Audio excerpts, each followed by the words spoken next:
പരം ദത്വാ സത്യവ്രതനിർവതയേ ജ്ഞാനമിഷ്ടൈർമുനീന്ദ്രൈഃ സ്തുതസ്തൈസ്തേനാമും മനുവിനസുതം സത്തമം ജാതകൃത്വാ ഹയഗ്രീവം ഹത്വാ ശ്രുതിഗണഹരം പത്മജായാ ദദാസ്താൻ പുനർവേദാൻ സത്വം കപടശഭര പാഹി മാമയൗഘാൽ.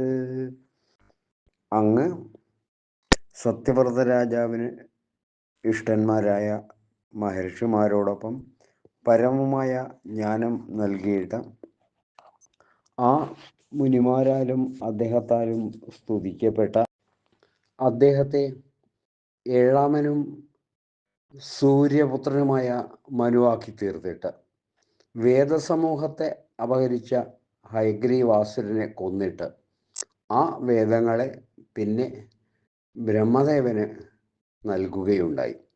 അപ്രകാരം കപടമത്സ്യമായ അങ്ങ് അടിയനെ രോഗ സമൂഹത്തിൽ നിന്ന് രക്ഷിക്കണമേ. കൃതമാലാ നദിയിൽ സന്ധ്യാവന്ദനം ചെയ്തുകൊണ്ടിരുന്ന സത്യവ്രത രാജാവിൻ്റെ കൈക്കുടന്നയിൽ ഭഗവാൻ മത്സ്യമായി പ്രത്യക്ഷപ്പെട്ടു.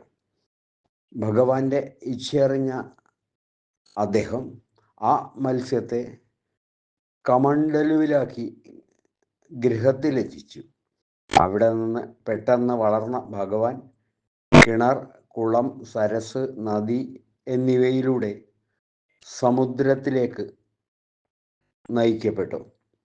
രാജാവിൻ്റെ അപേക്ഷയനുസരിച്ച് ഏഴാം ദിവസം ഉണ്ടായ പ്രളയജലത്തിൽ മത്സ്യമൂർത്തിയായി പ്രത്യക്ഷപ്പെട്ട ഭഗവാൻ ആ രാജർഷിയെയും സപ്തർഷിമാരെയും അനുഗ്രഹിക്കുകയും അവർക്ക് ആത്മജ്ഞാനം പകർന്നു കൊടുക്കുകയും ചെയ്തു.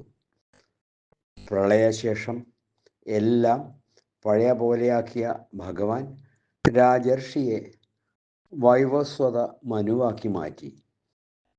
ബ്രഹ്മമുഖത്തിൽ നിന്ന് വേദങ്ങളെ അപഹരിച്ച ഹയഗ്രീവനെ വധിച്ച് വേദങ്ങൾ വീണ്ടെടുത്ത് ബ്രഹ്മാവിന് നൽകി. വേദം ജ്ഞാനം തന്നെ ആയതിനാൽ മത്സ്യമൂർത്തിയായ ഭഗവാൻ പൂർണ്ണ ജ്ഞാന സ്വരൂപി തന്നെ. അഷ്ടമസ്കന്ധം ഇവിടെ അവസാനിക്കുന്നു. സർവത്ര ഗോവിന്ദനാമ സങ്കീർത്തനം. ഗോവിന്ദ ഗോവിന്ദ.